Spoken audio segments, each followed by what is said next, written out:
കുറച്ചധികം നാളുകളായി കേരളത്തിലെ ശ്രീ പിണറായി വിജയന്റെ സർക്കാർ ഒരു ആരോപണം നേരിടുന്നുണ്ട്. അത് CPM-ഉം BJP-യും തമ്മിൽ ഡീലുണ്ട് എന്നുള്ളതാണ്. പിണറായി വിജയൻ നരേന്ദ്രമോദി അന്തർധാര സജീവമാണ് എന്നുള്ളതാണ്. അത് ഈ ദേശീയ വിദ്യാഭ്യാസ നയത്തിന്റെയും PM ശ്രീ പദ്ധതിയുടെയും കാര്യത്തിൽ വെളിപ്പെട്ടു എന്ന കാര്യമാണ് ശ്രീ ഉണ്ണി ബാലകൃഷ്ണൻ പറയുന്നത്. എന്റെ വ്യക്തിപരമായ അഭിപ്രായം NEP-യെ കുറിച്ചും അല്ലെങ്കിൽ ദേശീയ വിദ്യാഭ്യാസ നയത്തെക്കുറിച്ചും PM ശ്രീയെ കുറിച്ചും ഉണ്ട്. അത് മഹാത്മാഗാന്ധിയാണ് ഇന്ത്യയുടെ രാഷ്ട്രപിതാവ് എന്ന് അംഗീകരിച്ചുകൊണ്ട് എന്ത് പഠിപ്പിച്ചാലും തെറ്റില്ല എന്നുള്ളതാണ്. ഗോഡ്സെയാണ് ഇന്ത്യയുടെ രാഷ്ട്രപിതാവ് എന്ന് ഇനി പറയാനാ മതി, അത് ഒഴിച്ചു ബാക്കി എന്ത് പഠിപ്പിച്ചാലും പ്രശ്നമില്ല എന്നുള്ളതാണ്. പക്ഷെ അതിനപ്പുറമുള്ള ഒരു രാഷ്ട്രീയ വിശകലനം ശ്രീ ഉണ്ണി ബാലകൃഷ്ണൻ ചെയ്യുന്നുണ്ട്. വളരെ കൗതുകകരമായ ഒരു കാര്യമാണ്. അത് നമുക്കൊന്ന് കേൾക്കാം. നോക്കൂ, കേരളത്തിലെ സംസ്ഥാന സർക്കാർ ഒരു ആരോപണം നേരിടുന്നുണ്ട്. എന്താണ് ആ ആരോപണം എന്ന് പറയുന്നത്? അതൊരു രാഷ്ട്രീയ ആരോപണമാണ്. ആ രാഷ്ട്രീയ ആരോപണം നമുക്കൊന്ന് പരിശോധിക്കാം. നോക്കൂ, കേരളത്തിലെ CPM സർക്കാരും അതുപോലെ തന്നെ കേന്ദ്ര സർക്കാരും തമ്മിൽ ഒരു അന്തർധാര സജീവമാണ് എന്നാണല്ലോ പ്രതിപക്ഷം പറഞ്ഞുകൊണ്ടിരിക്കുന്നത്. പിണറായി വിജയനും മോദിയും തമ്മിൽ, പിണറായി വിജയനും അമിത്ഷായും തമ്മിൽ ഒരു അന്തർധാര സജീവമാണ് എന്ന് കോൺഗ്രസ് നിരന്തരം പറഞ്ഞുകൊണ്ടിരിക്കുന്നു. പക്ഷെ അതൊന്നും കേരളം വിശ്വസിച്ചിട്ടില്ല. കാരണം എന്താണ്? നോക്കൂ, നമുക്കറിയുന്നത് പോലെ RSS ആണല്ലോ BJPയുടെ മാതൃഗൃഹം എന്ന് പറയുന്നത്. ആ മദർഷിപ്പ് എന്ന് പറയുന്നത് അടിസ്ഥാനപരമായ RSS ആണ്. RSS-ഉം BJP-യും തമ്മിൽ അങ്ങനെ വലിയ ബന്ധമൊന്നും ഇല്ല എന്നൊക്കെ ഇടയ്ക്കിടയ്ക്ക് RSS-ഉം BJP-ക്കാരും പറയും. അങ്ങനെയല്ല, RSS-ന്റെ ഒരു പൊളിറ്റിക്കൽ എക്സ്റ്റൻഷൻ ആണ് BJP. യഥാർത്ഥത്തിൽ RSS ആണ് നയങ്ങൾ ഉണ്ടാക്കുന്നത്, നിലപാടുകൾ ഉണ്ടാക്കുന്നത്. അതിന്റെ പൊളിറ്റിക്കൽ എക്സ്റ്റൻഷൻ ആണ്. അത് RSS-ലെ ആൾക്കാർക്കും അറിയാം, BJP-യിലെ ആൾക്കാർക്കും അറിയാം. അല്ലാന്ന് ഇടയ്ക്കിടയ്ക്ക് അവർ കള്ളം പറയുന്നതാണുള്ളത്. RSS-ന്റെ പ്രഖ്യാപിത ശത്രുക്കൾ എന്ന് പറയുന്നത് 3 ശത്രുക്കളാണ്. RSS-ന്റെ നേതാവായിട്ടുള്ള ഗോൾവാൾക്കർ തന്നെ ആ കാര്യം വ്യക്തമായി പറഞ്ഞിട്ടുണ്ട്. 3 ആഭ്യന്തര ശത്രുക്കളെ RSS-ന് നേരിടേണ്ടതായിട്ടുണ്ട്. 1 മുസ്ലിങ്ങൾ, 2 ക്രിസ്ത്യാനികൾ, മൂന്നാമത്തത് ആരാണ്? കമ്മ്യൂണിസ്റ്റുകൾ. അപ്പോ RSS ആ നിലപാടിൽ നിന്നൊക്കെ ഗുരുജി ഗോൾവാൾക്കർ അവസാനത്തെ കാലത്ത് ഇവോൾവ് ചെയ്തു. പക്ഷെ ഇന്നും താഴെ തട്ടി നിൽക്കുന്ന, അല്ലെങ്കിൽ പലപ്പോഴും ഈ മിഡിൽ ലെവലിൽ നിൽക്കുന്ന പല തീവ്ര RSS നിലപാടുള്ളവർക്കും തീവ്ര ഹിന്ദുത്വ നിലപാടുള്ളവർക്കും കമ്മ്യൂണിസ്റ്റുകാരും മുസ്ലിങ്ങളും ക്രിസ്ത്യാനികളും ശത്രുക്കളാണ് എന്നൊരു തെറ്റിദ്ധാരണ പലപ്പോഴും ഉണ്ട്. അങ്ങനെയല്ല, വ്യത്യസ്ത ഐഡിയോളജി തന്നെയുള്ള നമ്മുടെ രാജ്യത്തിലെ ആൾക്കാരെന്ന തിരിച്ചറിവ് അവർക്ക് കൊടുക്കണം. അത് വേറെ. ന്റെ വർഗശത്രുവായ കമ്മ്യൂണിസ്റ്റുകളുമായി RSS ഒരിക്കലും ഐക്യപ്പെടില്ല എന്ന് തന്നെ നമ്മൾ വിശ്വസിക്കുന്നു.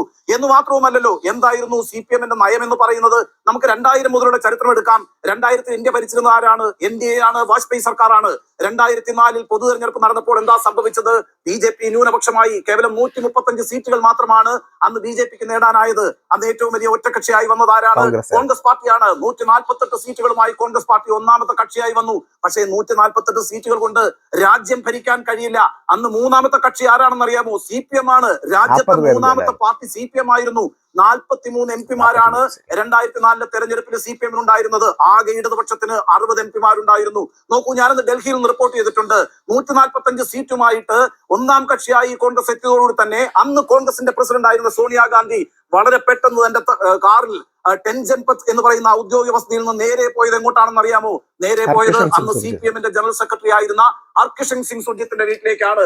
അദ്ദേഹവുമായി ചേർന്നാണ് ഈ UPA സർക്കാർ ഉണ്ടാകുന്നത്. യഥാർത്ഥത്തിൽ അതിനുശേഷം CPM അമേരിക്കയോടുള്ള ഈ സിവിലിയൻ ന്യൂക്ലിയർ ഡീലിന്റെ പേരിൽ പിന്തുണ പിൻവലിക്കേണ്ട കാര്യമൊന്നും ഇല്ലായിരുന്നു. അത് മറ്റൊരു വിഷയം. എന്നാണ് ഒരു നേതൃത്വം എടുത്തത്.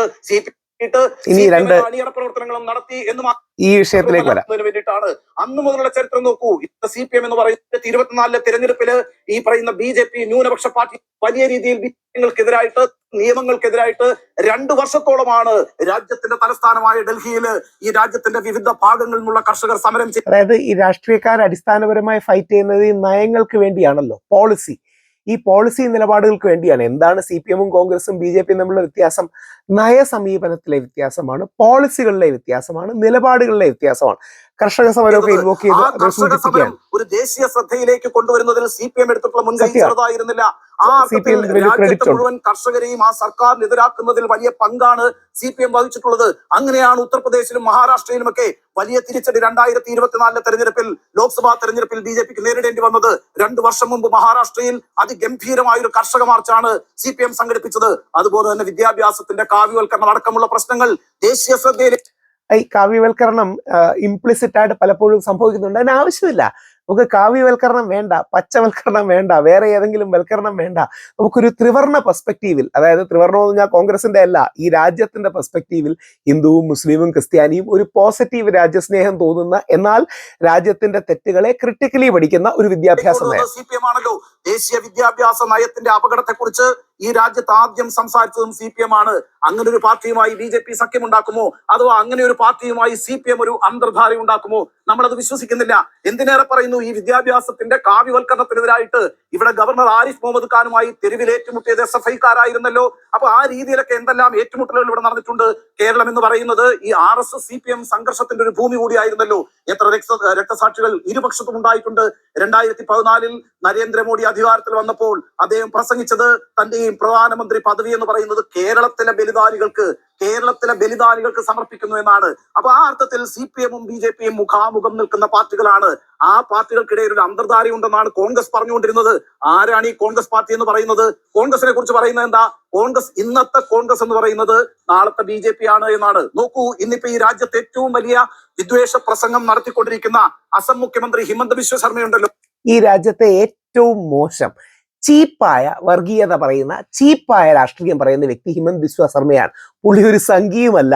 അതായത് പുള്ളി കടുത്ത കോൺഗ്രസ്സുകാരൻ, സോക്കോൾഡ് കടുത്ത കോൺഗ്രസ്സുകാരനും രാഹുൽ ഗാന്ധിയുടെ പുറകെ നടക്കുന്നവനുമായിരുന്നു. നേരെ മാറി അപ്പുറത്ത് BJP പോയി അവിടെ സ്ഥാനം കിട്ടാൻ ഏറ്റവും ചീഞ്ഞളിഞ്ഞ വൃത്തികെട്ട വിദ്വേഷവും ഇസ്ലാമോഫോബിയും പറയുന്നതാണ്. ഇയാൾക്ക് ഹിന്ദുക്കളോട് ഒരു സ്നേഹവും ഇല്ല, പകരം മുസ്ലിം വിരോധം പറഞ്ഞാൽ അവിടെ മാർക്കറ്റ് ഉണ്ട് എന്ന് തിരിച്ചറിഞ്ഞ് പറയുന്നതാണ്. ആ ഹിമന്ത ബിശ്വ ശർമ്മ ആദ്യം കോൺഗ്രസ്സുകാരനായിരുന്നു. എത്ര കോൺഗ്രസ് നേതാക്കളാണ് രാത്രിക്ക് രാത്രി തലയിൽ മുണ്ടുമിട്ട് BJP-യിൽ ചേർന്നത്. അങ്ങനെ ഒരു പാർട്ടിയാണ് ഇവിടെ CPM BJP-യുമായി അന്തർധാര ഉണ്ടാക്കുന്നു എന്ന് പറയുന്നത്. പക്ഷെ അപ്പോഴും കേരളത്തിൽ ചില സംശയങ്ങൾ രൂപപ്പെട്ടു. CPM-ഉം BJP-യുമായി ഒരിക്കലും ഐക്യപ്പെടില്ല, ഒരു അന്തർധാരയും ഉണ്ടാകില്ല എന്ന് സിദ്ധാന്തപരമായി മനസ്സിലാക്കി വെച്ചിട്ടുള്ള നമുക്കിടയിൽ ചില സംശയങ്ങൾ ഉണ്ടായി. എന്താണ് കാരണം? 2016 പിണറായി വിജയൻ അധികാരത്തിൽ വരുന്നു. അതിനുശേഷം നാളിതുവരെ മോദി എന്നൊരു വാക്ക് അദ്ദേഹം പറഞ്ഞിട്ടില്ല എന്നാണ് കോൺഗ്രസ് ആദ്യം തന്നെ ഉന്നയിച്ചത്. മാത്രവുമല്ല, ആ സർക്കാരിനെതിരെ എന്തൊക്കെ കേസുകൾ ഉണ്ടായി. സ്വർണ്ണക്കടത്ത് കേസ് ഉണ്ടായില്ലേ? ഏറ്റവും ഒടുവിൽ മുഖ്യമന്ത്രിയുടെ കുടുംബവുമായി ബന്ധപ്പെട്ട് 2 കേസുകൾ ഉണ്ടായില്ലേ? മാസപ്പടി കേസ് ഉണ്ടായി. ഒടുവിൽ നമ്മൾ അറിഞ്ഞത് ED മകന് സമൻസ് അയച്ചു എന്നൊക്കെയാണ്. പക്ഷേ ഈ അന്വേഷണമൊക്കെ നടത്തിയത് CBI ആയിരുന്നു, എൻഫോഴ്സ്മെന്റ് ഡയറക്ടറേറ്റ് ആയിരുന്നു. പല മുഖ്യമന്ത്രിമാരും അങ്ങനെ കള്ളക്കേസിൽ അറസ്റ്റ് ചെയ്യപ്പെട്ടു. നമ്മുടെ മുഖ്യമന്ത്രി അങ്ങനെ അറസ്റ്റ് ചെയ്യപ്പെടണമെന്നല്ല, അരവിന്ദ് കെജ്രിവാൾ അടക്കമുള്ളവർക്കെതിരെ വെറും കള്ളക്കേസാണ് എടുത്തിരിക്കുന്നത്. അങ്ങനെ കള്ളക്കേസ് എടുത്ത് ഷിബു സോറനെ അടക്കം, ഹേമന്ത് സോറനെ അടക്കം അവരുടെ ആ കുടുംബത്തിനെ തന്നെ ഒരുപാട് വേട്ടയാടി. അതൊക്കെ സത്യമാണ്. ED പലപ്പോഴും കാണിക്കുന്നത് ഏറ്റവും മോശമാണ്. ഇന്ത്യയിൽ ഏറ്റവും വ്യാപകമായി മിസ്യൂസ് ചെയ്യപ്പെടുന്ന ഒരു സംവിധാനം എൻഫോഴ്സ്മെന്റ് ഡയറക്ടറേറ്റ് ആണ്. അത് അവരുടെ കുറ്റമല്ല, പകരം യൂസ് ചെയ്യുന്ന, ദുരുപയോഗം ചെയ്യുന്ന രാഷ്ട്രീയക്കാരുടെ പ്രശ്നമാണ്.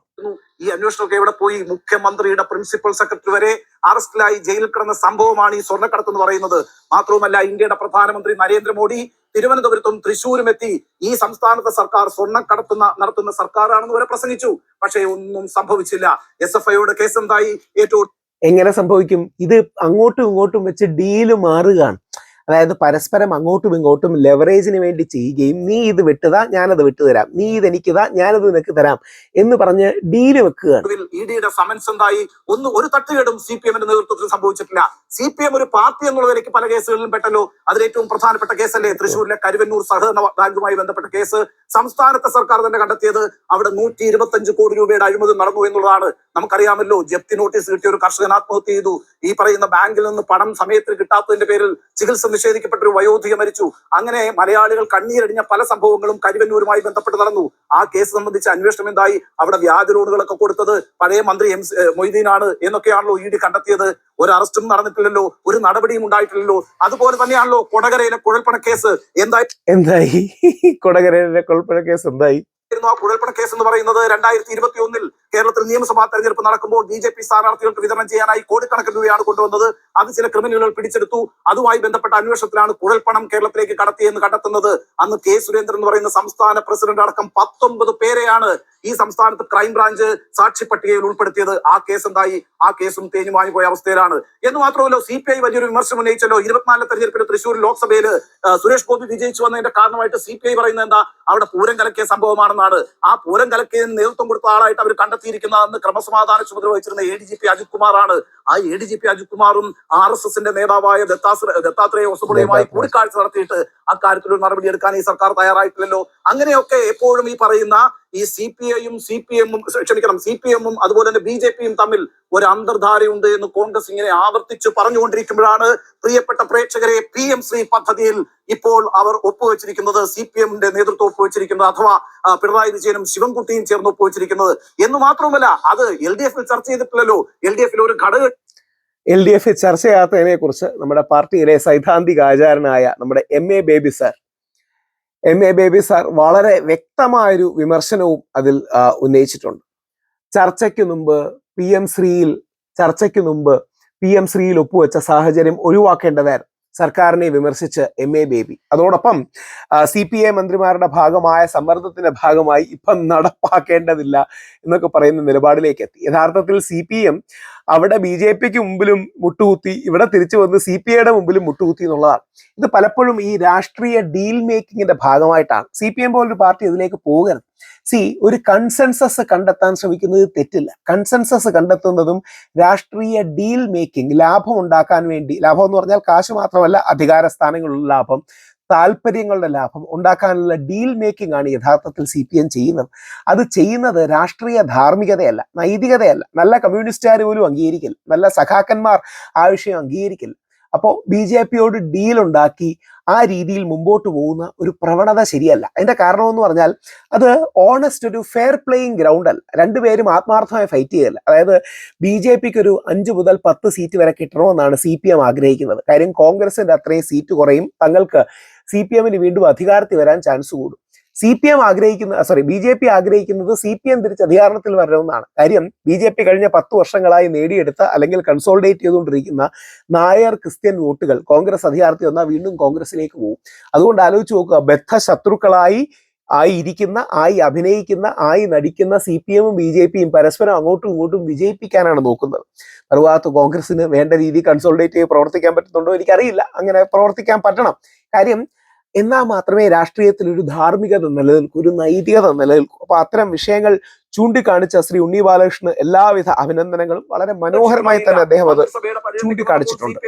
മന്ത്രിമാർ എതിർക്കുന്നു. അതെല്ലാം മാറ്റിവെച്ചുകൊണ്ട് രഹസ്യമായി പോയിട്ട് ഈ പറയുന്ന ധാരണാപത്രത്തിൽ ഒപ്പുവെക്കുന്നു. എന്താണ് VD സതീശൻ പറഞ്ഞത്?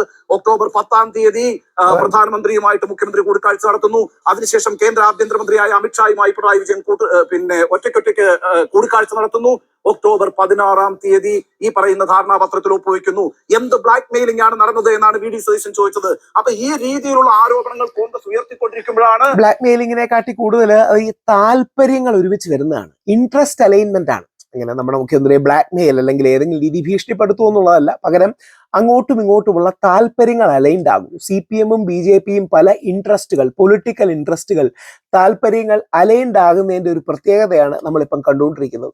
ശ്രീ വെള്ളാപ്പള്ളി നരേശൻ സാറൊക്കെ ആ സാമുദായിക രാഷ്ട്രീയ താല്പര്യങ്ങൾ അലൈൻ ചെയ്യുന്നതിന് ഏറ്റവും വലിയ ഒരു ദൃഷ്ടാന്തമാണ്.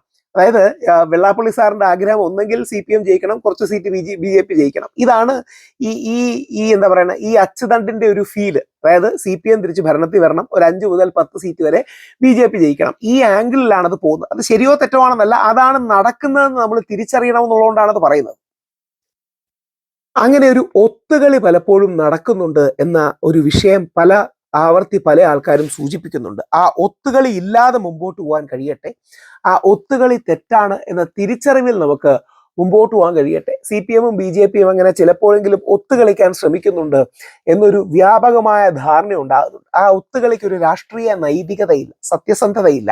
അല്ലെങ്കിൽ ഇപ്പം എന്താ പറയണേ, ഇന്ത്യയെ പുറത്താക്കാൻ ഓസ്ട്രേലിയയും പാകിസ്ഥാനും കൂടി ഒത്തുകളിക്കുന്നു, അല്ലെങ്കിൽ സൗത്ത് ആഫ്രിക്കയും ഓസ്ട്രേലിയയും കൂടി ഒത്തുകളിക്കുന്നു എന്ന് പറഞ്ഞാൽ കളിക്ക് ധാർമ്മികതയല്ല, ഫെയർ ഗെയിം അല്ല അത്. ആ രീതിയിൽ ഒത്തുകളികൾ പാടില്ല. CPMും BJPയും അങ്ങനെ ഒരു ഡീൽ ഉണ്ടെങ്കിൽ അത് തെറ്റാണ് എന്നുള്ള തിരിച്ചറിവ് വേണം. CPMകാർക്കും വേണം, BJPക്കാർക്കും ഫെയർ ആൻഡ് സ്ക്വയർ ആയിട്ട് വേണം നമ്മൾ രാഷ്ട്രീയത്തിലാണെങ്കിലും ക്രിക്കറ്റിലാണെങ്കിലും ഗെയിമിലാണെങ്കിലും ഫൈറ്റ് ചെയ്യാൻ. ആ ഫെയർ ആൻഡ് സ്ക്വയർനെസ് ഉണ്ടാകട്ടെ. ജയ് ഹിന്ദ്.